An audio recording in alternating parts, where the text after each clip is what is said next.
يا رسول الله سلام عليك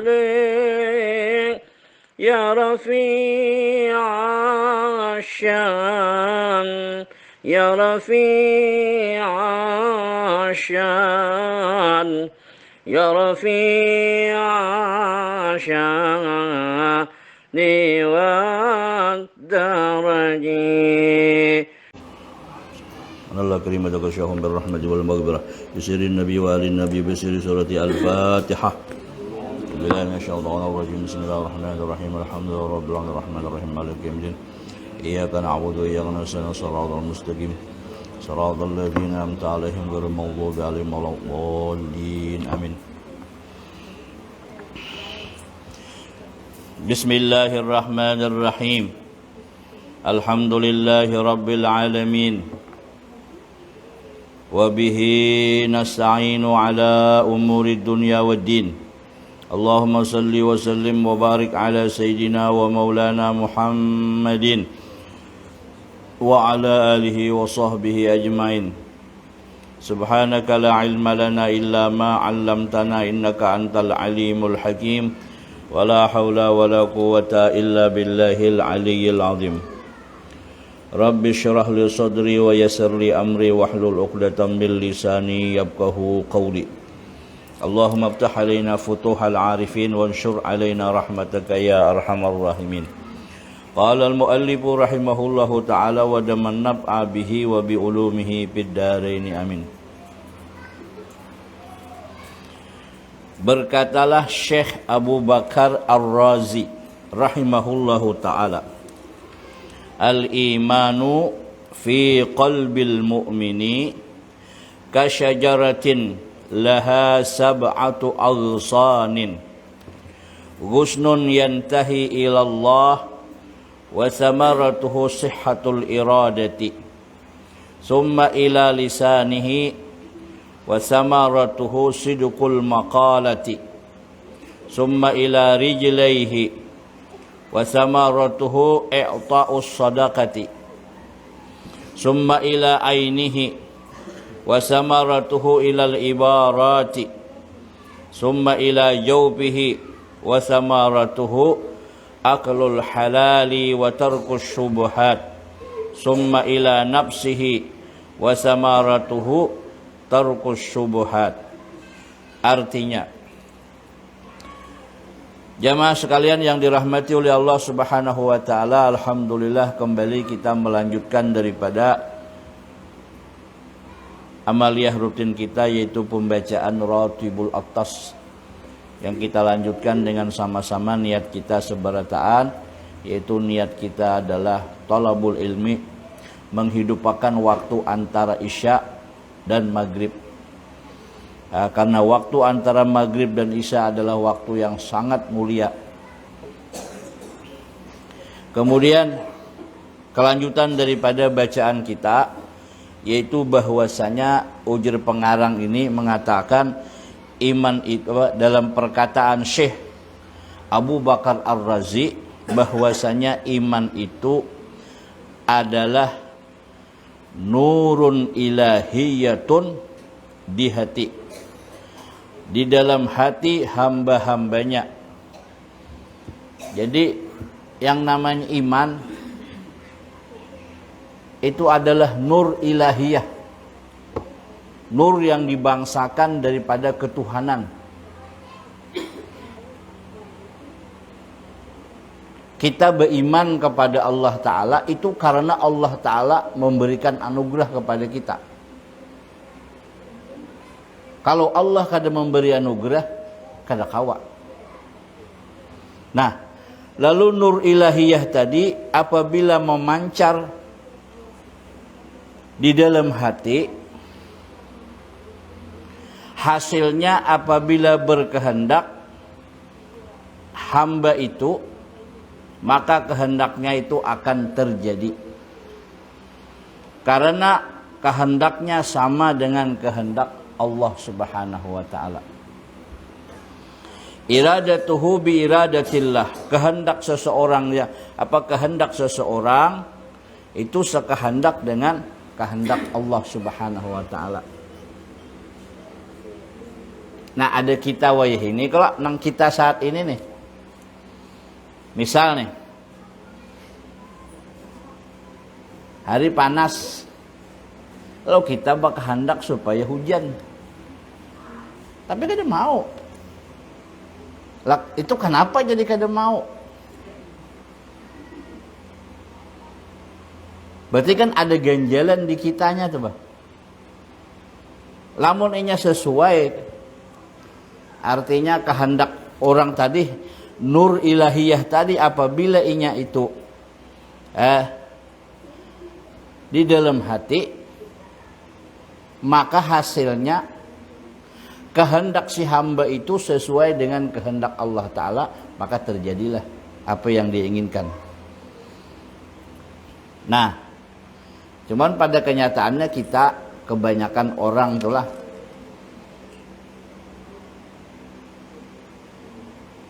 belum bisa, belum sampai menyamakan kehendak ini. Saya pernah diberikan saran, disuruh berpikir oleh Sidin, ujar orang tohato memadahi dunia dan segala isi-isinya itu tunduk kepada manusia.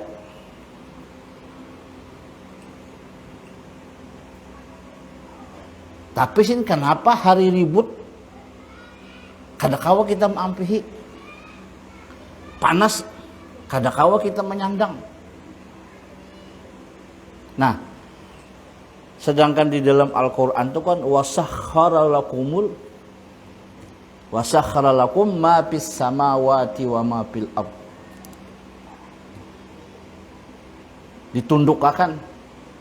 Nah, berarti kita ini kan artinya masih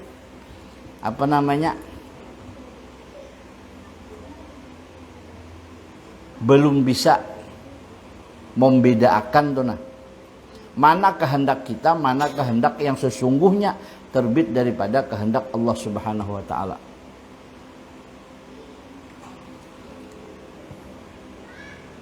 Jadi bila inya nur iman tadi ke dalam hati, maka hasilnya kehendak si hamba itu bersesuai dengan kehendak Allah Ta'ala. Kita barangkali sampian-sampian berataan pernah mengalami dalam suatu suasana duduk terungun. Lalu ada terpikir di hati terlintas nih, hendaknya aku nih makan gaduh-gaduh. Misal, pada berucap tuh pagi, kok siang ada orang matahari? Pernah kada kayak itu, Pian? Nah, kehendak nang di dalam hati itu kadang terjadi bukan atas kehendak kita. Nah, itu geritik hati juga bahasa kita nih, gerak hati tuh. Hendaknya aku nih mau makan gaduh-gaduh. Padahal di sekitar kampung rumahnya kan tidak orang berjual kan dia. Tiba-tiba datang orang matahari. Nah, gesan ikam gaduh-gaduh. Itu. Satu. Itu di hati baru kehendak. Apabila nur iman tadi kepada lidahnya, maka apa yang dia ucapkan itu akan terjadi.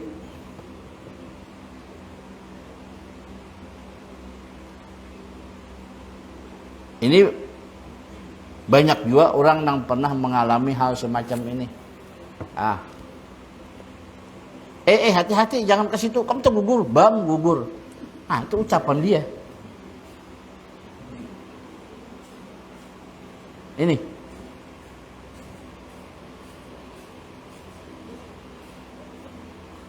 Padahal dia itu kan berucap biasa aja. Cuman karena tadi Waktu dia berucap itu dia lepaskan keaku-akuan tadi, yang ada hanya kehendak Allah Ta'ala, iradat Allah Ta'ala, jadi itu bisa.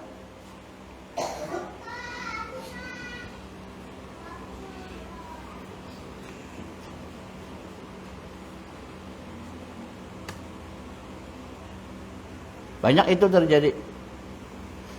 Orang toh disambetnya mati, kamu adalah lawas kali mati kena 2 hari kemudian mati. Banyak nih toh. Nah jadi artinya apa rahasianya di sini? Nah, supaya kita berhati-hati jangan sembarang bunyi. Kalau pas kita mau ucapkan itu Allah Ta'ala merespon iman tadi pas ke lidah kita, nurnya tadi dah. Jadi makanya nang bagus-bagus saja. Ya nang doa toh. Ya, pantun kah? Orang behari itu pantun je lah. Tapi jadi karena ucapan orang tadi mantap, diisi dengan keyakinan.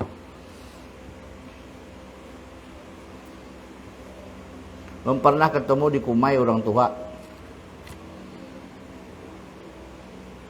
Tapi hidup sidin tuh Masya Allah. Kada dia bertanah, kada dia berumah. Rumah pun menyewa, tapi anak banyak. Cuman apa yang diucapkan sidin tuh selalu terbukti. Aku cuy sini bulan puasa. Hendaknya makan bingka kentang. Makan kentang. Hati bergeritik kan. So, jam 4, jam 5 sore datang orang mencari bingka kentang. Hari-hari. Jadi ujisin ampe hamba bika kentangnya nguyak jo hari-hari. Nang lain gak pulang jakan apa gaduh-gaduh kah. Datang hari itu juga bingka kentang ampe datang gaduh-gaduh. Baroko ji samso. Tinggal sepocok.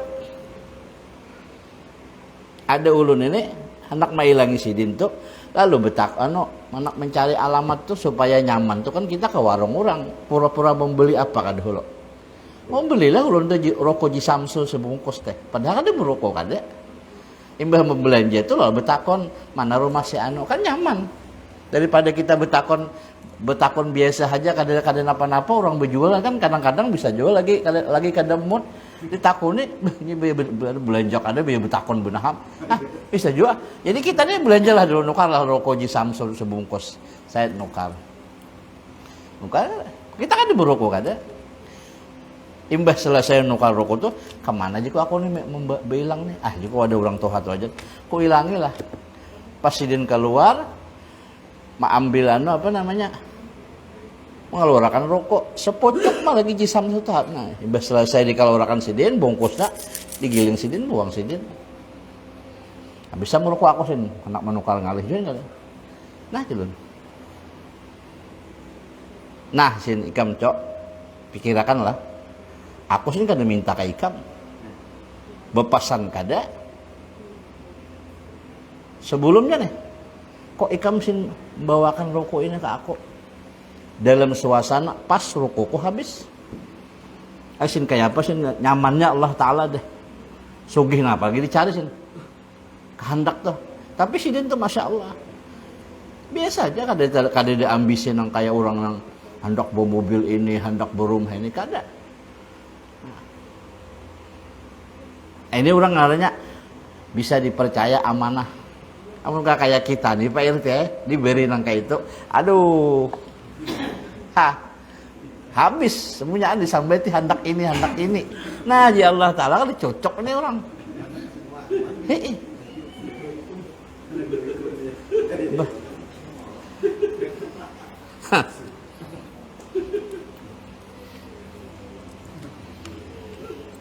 Nah ini dalam hal kehendak tadi. Ada. Terkadang kita bisa juga diperlihatkan sebelumnya itu bisa di dalam tidur. Kok bermimpi makan nyaman benar. Selesai mimpi itu sehari 2 hari, pas seminggu kemudian persis apa yang dialami dalam mimpi itu terjadi di dalam nyata. Itu banyak orang yang mengalami hal semacam itu.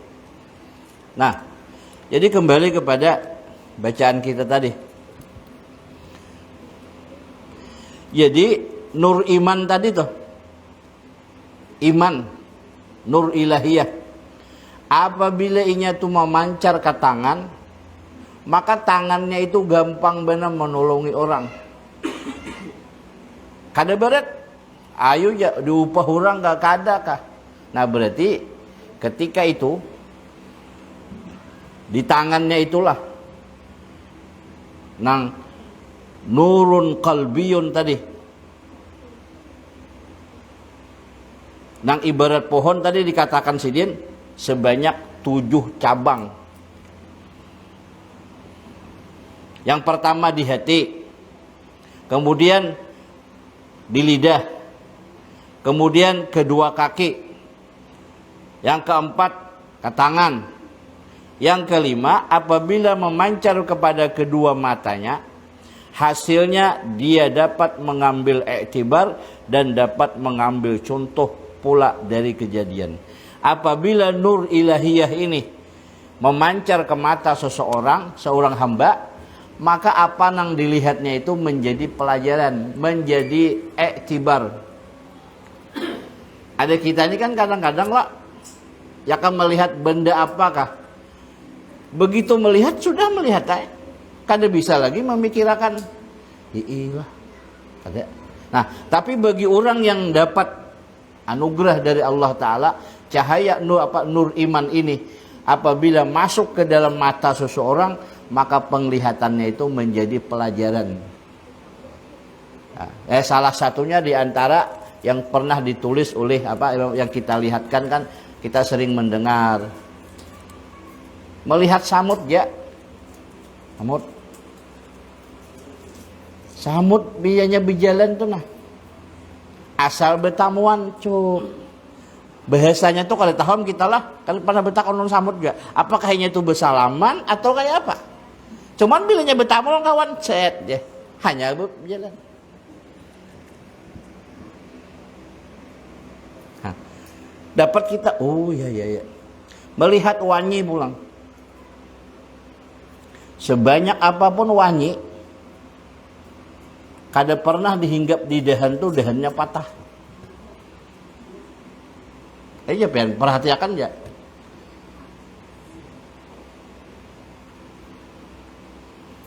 Maka pulang kepemimpinan wanyi ini, masya Allah, betul-betul ditaati pimpinannya. Rajanya itu berdiam aja di dalam tuh, nah, nang lain beri makan nih, anak buah deh. Sejauh mana aja ada bau, bau-bauan yang wangi, dia datanginya, cari makan deh. Jadi apa yang dilihat oleh seseorang yang kebetulan nur ilahiyahnya itu karena ke mata, maka semua yang dilihatnya itu menjadi etibar, menjadi pelajaran, paling tidak mengingatkan dia, menyampaikan ingatan dia itu kepada melalui penglihatannya tadi sampai pengetahuannya, ingatannya kepada Allah Subhanahu wa taala. Kita ini melihat aja. Nah, maka oleh sebab itu di dalam doa Ratibul Haddad yang ditulis oleh yang disusun oleh Guru Syukri, itu sidin ada membuat doa Nabi, Allahumma matti'na bi asma'ina wa absarina. Ya Allah, tajamkan penglihatan kami. Jadi melihat itu penglihatan itu menjadi ilmu. Apa aja yang dilihat? Ya.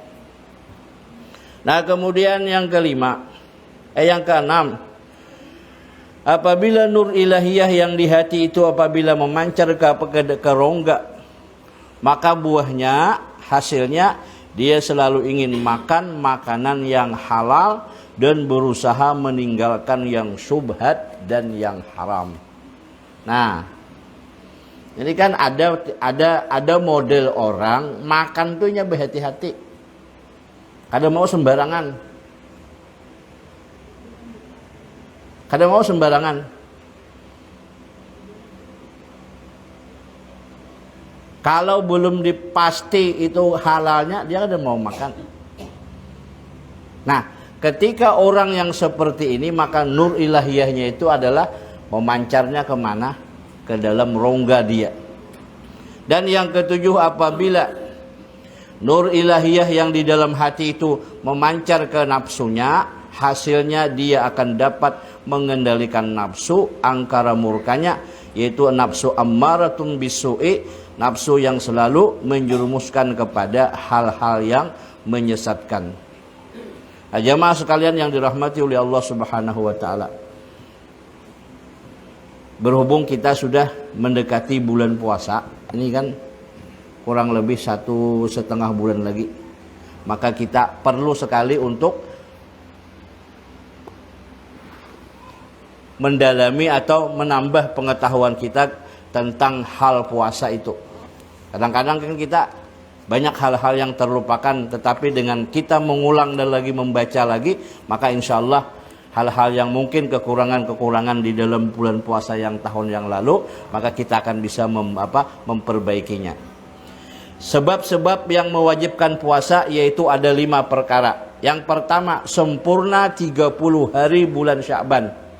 Jadi apabila bulan Sya'ban sudah pasti 30 hari, besok kada usah ditunda-tunda, kada perlu nunggu pengumuman. Kenapa? Sudah Sya'bannya 30. Maka besoknya wajib puasa. Yang kedua, melihat bulan di malam tangga malam 30 Sya'ban. Jadi pas 30 Sya'ban bulan ada, nah besok wajib puasa. Yang ketiga, sabitnya melihat bulan pada malam tersebut dilihat oleh orang yang cukup adil syahadat.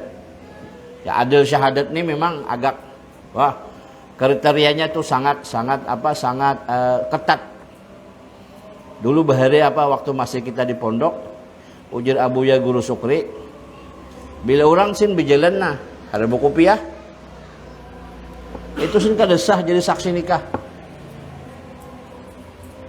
Saking ketatnya tuh aturan itu.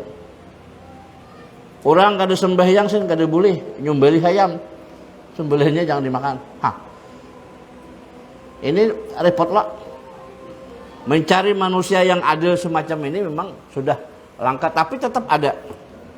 Kemudian yang keempat, dengan dikhabar-habarkan oleh orang yang adil, riwayatnya sama ada hati membenarkan atau tidak. Jadi bila ada orang sudah berkabar, besok puasa. Nah, orang nang mengabarkan ini kita kenal di masyarakat. Ini kada pendusta dan ini kada pernah bergurau macam-macam, bilanya bersuara pasti jujur. Nah, sudah berarti beritanya itu bisa dipertanggungjawabkan, maka isi beritanya yang menyampaikan besok puasa kita harus nuruti. Sama hati kita itu membenarkan atau tidak. Maka apabila hati membenarkan wajib dimulai puasa. Dan yang kelima, berat sangka atasnya masuk bulan Ramadan dengan ijtihad pada orang yang terserupa atasnya, seperti orang yang di dalam penjara yang gelap gulita, yang tidak mendapat kabar informasi dari luar. Ini orang dalam penjara, kada ada berita sama sekali. Puasa kada kan besok nih. Nah, itu melalui ijtihad dia. Apabila kekuatan sangkaannya itu lebih berat, yakin besok puasa dia.